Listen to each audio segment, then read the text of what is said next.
Om Shanti, 23rd April 2020. In today's Bab Dada Sakar Murli, Baba will be talking about the importance of points of Murli. That in case if you forget the points of Murli, then it simply means that you fail. Baba will also talk about remembrance, that what exactly remembrance is. Going in trance is not absolutely considered as remembrance because there is no as such income when you're lost or you're in trance. Baba has also talked about the contrast of the new age and the old age, that is the new world and the old world. Baba also said since all the human beings have forgotten the Father, or maybe they're not aware of what exactly Father is, and this is the reason why they fight and quarrel among each other. Baba also said that scriptures are nothing but are created by human beings only. That is the, you can say, opinion of a human being and nothing else. And Baba has also drawn our attention to the fact that human beings can never have the deitism or the qualities that deities have. And Baba will also talk about that belief that it is very important to first of all have firm faith in Shiv Baba, and then only you can proceed with this thing called knowledge. And Baba said that you all are nothing but the ocean of devotion, and Shiv Baba is the ocean of knowledge. So he has the authority of knowledge, and that's why he always drags our attention to the importance of Murli. And there is no point of closing the eyes while remembering Baba. We need to remember him just like lovers remember each other, Baba said. And he blessed us by saying that may you increase the power of the gathering with a broad and unlimited intellect and become an embodiment of success. Where Baba is basically telling that it's very important to keep the gathering intact. Even if you have to renounce your some thought, even if you have to renunciate some of your ideas, then this is not renunciation, but this is basically fortune creation. And Baba said if you really want to achieve total success, then increase the concentration of your mind, and mind gets automatically concentrated only when we are keeping a check on the intelligence, that where am I exactly using my intellect. Well, the Murli is where Bab Dada says, sweet children, the most divine virtue of all is to remain quiet. Yes, another very important point. That is not to speak loudly, but to speak sweetly. You children are now to go from this talky world into the movie world, and then from movie you will go into silence. Therefore, do not come into sound too much. Question: by imbibing which main virtue are you automatically able to imbibe all the other divine virtues? Well, the main virtue is to imbibe purity, and deities are pure, and this is why they have divine virtues in them. No one in this world can have divine virtues for that matter, and how could there be divine virtues in the kingdom of Ravan? You royal children are now imbibing divine virtues. And song is, no one is as unique as the innocent Lord. In Hindi, the song is Bholenath, that is the innocent Lord Shiv Baba. Bholenath se nirala koi aur nahi, bigdi ko banane wala koi aur nahi.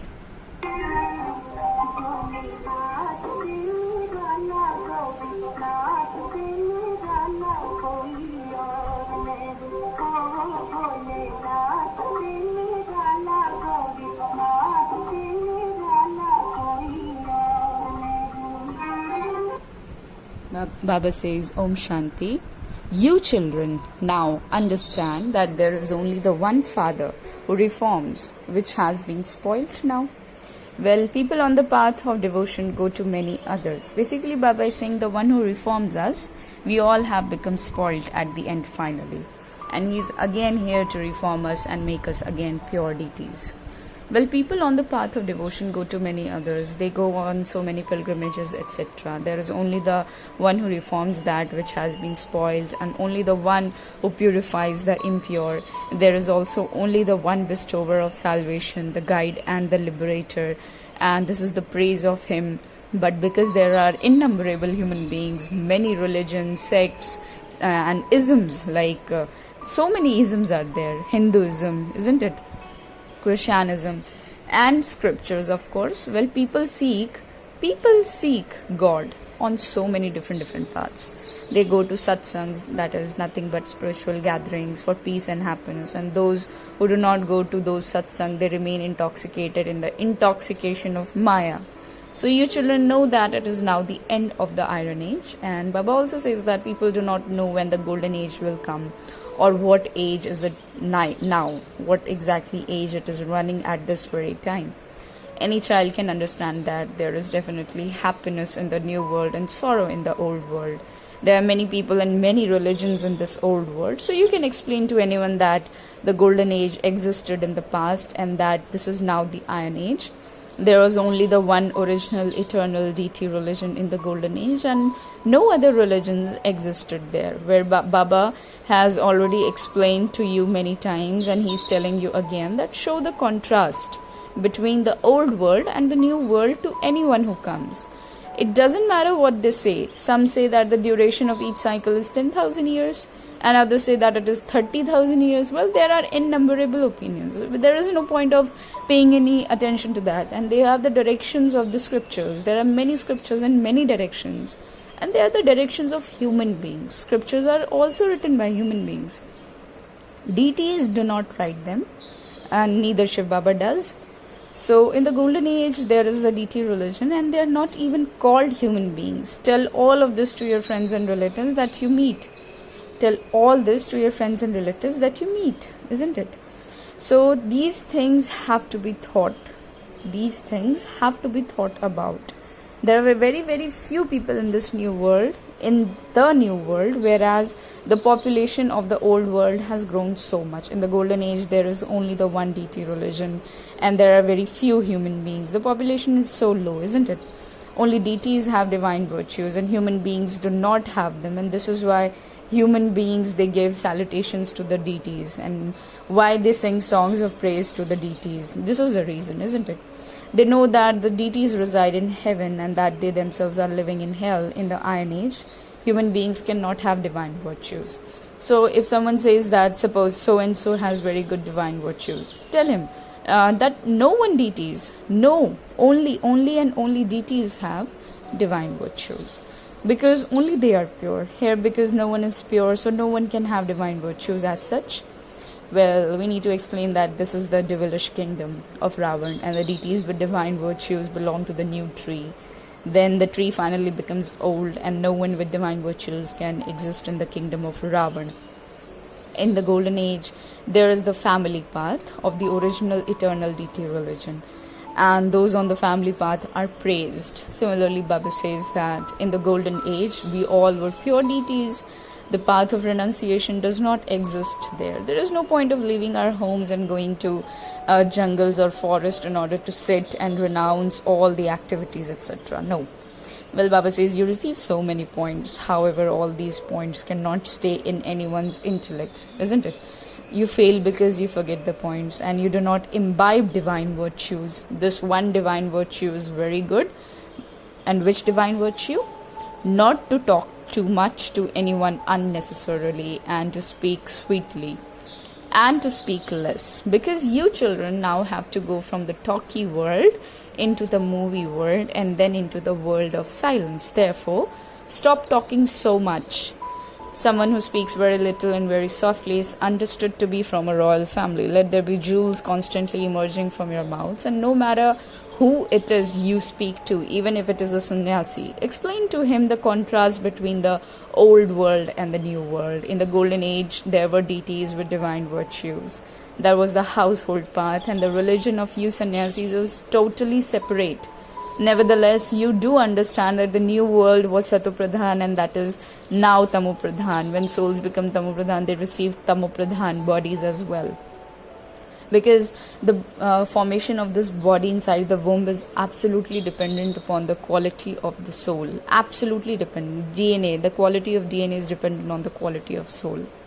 Well, anyway, this is now the impure world, and everyone is called impure, and that is the pure Satopradhan world. That new world then becomes old, and at present all humans are atheist. This is why there is so much chaos.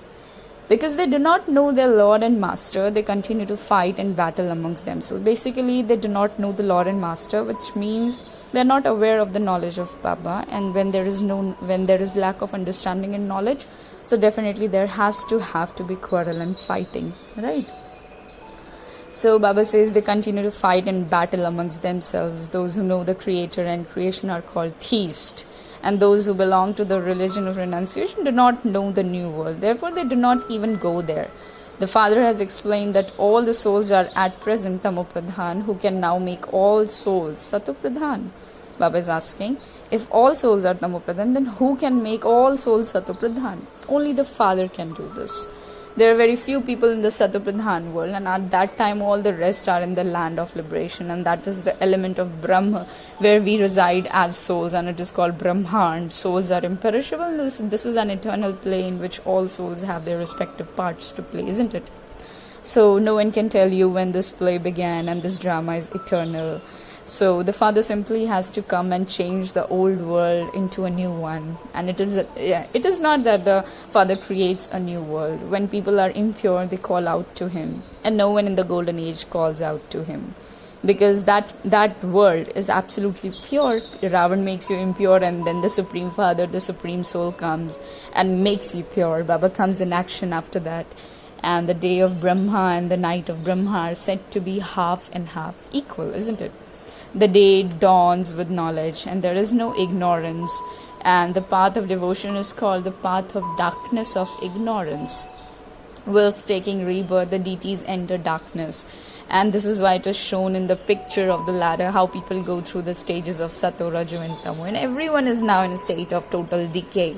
The Father comes in order to transfer you, and that is to change human beings into deities. And when the deities exist, human beings with devilish traits do not exist.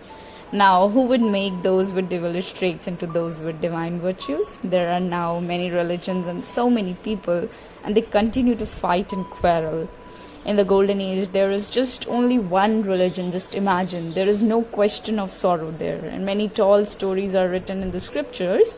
People have been reading them for like birth after birth. But the Father says all of those scriptures belong to the path of devotion. No one can attain me through those. Only once do I myself have to come and grant salvation to all, and no one can return home just like that. Sit them down and patiently explain to them. There shouldn't be any arguing. And those people have their own ego. Sages and holy men have their followers with them. They would instantly say that he has had the magic of Brahma Kumaris cast on him. Well, a sensible person would say that these matters are worth thinking about. And all types of people come to the exhibitions and fairs, isn't it?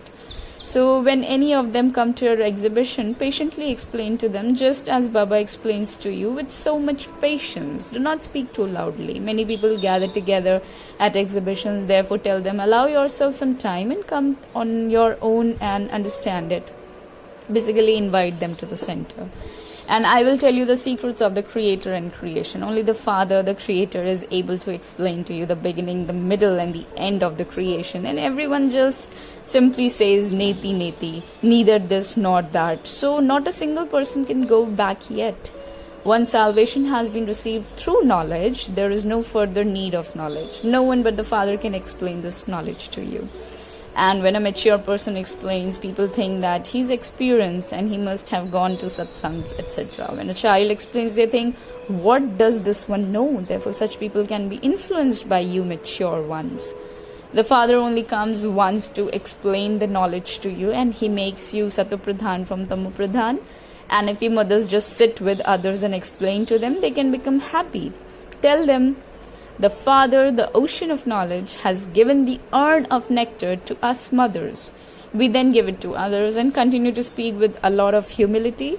Only Shiv is the ocean of knowledge, and he gives that knowledge to us. And he says, I open the gates to liberation and liberation in life through you mothers. No one else can open them. And we all are studying with the Supreme Soul. It is not a human being teaching us. Only the Supreme Father, the Supreme Soul, is the ocean of knowledge. And all of you are oceans of devotions. Right? Baba is calling us the ocean of devotion. Okay, we need to underline this. You are the authorities of devotion, not knowledge. I am alone the authority of knowledge. People sing the praise of that one alone. He alone is the highest on high. Because he teaches us through the body of Brahma, and the Brahma Kumars and Kumaris are remembered. So sit with them and explain very sweetly in this way. No matter how educated someone is, you will still ask many questions. First of all, make them have faith in the Father. tell them, first of all, understand whether the Father is the creator or not. Only Shiv Baba is the creator of all. And he is the ocean of knowledge. He is the Father, teacher, and the Satguru. Your intellects should have the faith of the one Father first, the creator, who gives us the knowledge of the beginning, the middle, and the end. And only he explains to us. He would definitely only explain to us that which is right. So no one can then raise any questions. And the Father only comes at the conference age and he simply says, remember me and your sins will burnt away. My task is to purify the impure. The world is now Tamopradhan. No one could receive liberation in life until the purified Father comes, and they all go to bathe in Gangas. Therefore, they must all be impure. And I do not tell you to bathe in Ganga. I simply say, remember me alone. I am the beloved of all you lovers. Everyone remembers the one beloved, and only the one Father is the creator of creation. Lord Baba says, become soul conscious and remember me, and your sins will be absolved. Destruction is standing ahead. Isn't it the same thing happens in devotion, that some of you who listen directly to the Father are not stable, and when you listen, your intellects keep running in other directions. Their intellects also wander here and there during the time they keep aside for devotion. So the same thing probably happens to everyone because of Maya, and some children go into trance while sitting in front of the Father. That time too is wasted. No income is earned, and the Father says, stay in remembrance and your sins will be absolved. And when you go into trance, your intellect does not have remembrance. This is important. Keep your eyes open and keep the remembrance of the beloved in your intellects. To sit with your eyes closed is not the system here. The Father says, sit in remembrance. He doesn't tell you to close your eyes. If you close your eyes or lower your head, how would the Father be able to see you? Baba says, all the effort lies in having remembrance. It is due to body consciousness that you forget the Father and stumble around. Become very sweet. The atmosphere should also be very sweet. There should be no noise. Anyone who comes should be able to hear how sweetly you talk. There should be a lot of silence. Well, you would then claim a low status if you quarrel or fight among yourselves and defame your name. I am teaching you to enable you to claim a high status. So you must study and also teach others. Since you are not giving knowledge to anyone, you can understand for yourselves what status you would claim. What would you become if you don't create subjects? If you don't have yoga and you don't have knowledge, you would definitely have to bow down to those who have studied. Check yourselves. You will fail so now claim a low status. If you fail, you'll claim a low status. You will become or claim a low status for cycle after cycle. So Baba also continues to tell you that you should also do service, and Baba praises those who do service. So you definitely have to do service. You should be serviceable. You also definitely need the pilgrimage of remembrance. Only then will you become Satapradhan. If more punishment is experienced, your status is reduced. If your sins are not absolved, a lot of punishment has to be experienced and your status is reduced. That is called a loss. This too is a business. Do not incur a loss. Imbibe divine virtues. Become elevated. Baba tells you different things to help you make progress. And those who do something receive the reward of that. And you have to become the residents of the land of angels. Therefore, imbibe virtues accordingly. Acha. To the sweetest beloved, long lost and now found children, love, remembrance and good morning. From the mother, the father and Bap Dada, the spiritual father says namaste to the spiritual children, and we spiritual children say namaste to the spiritual father. Essence is, when explaining to anyone, speak with great deal of humility and patience. Your words and behavior should be very sweet. Create an atmosphere of silence. Only when there is no noise will service become successful, and become a true lover and remember the one beloved. Never sit in remembrance with your eyes closed or with your head lowered. Remain soul conscious. Blessing is, may you increase the power of the gathering with a broad and unlimited intellect and become an embodiment of success. Where Baba explains, to increase the power of the gathering is the first elevated task of this Brahmin life. For this, when the majority verify anything, then for you to be the majority is to increase the power of the gathering. In this, Do not think of your greatness with my idea is very good, no matter how good it is. If it breaks the unity of gathering, then that good becomes ordinary. And at that time, even if you have to renounce your idea, there is fortune in that renunciation. It is by doing this that you will become an embodiment of success and will come into close relationship with others. Slogan: in order to achieve total success, increase the concentration of your mind. Om Shanti.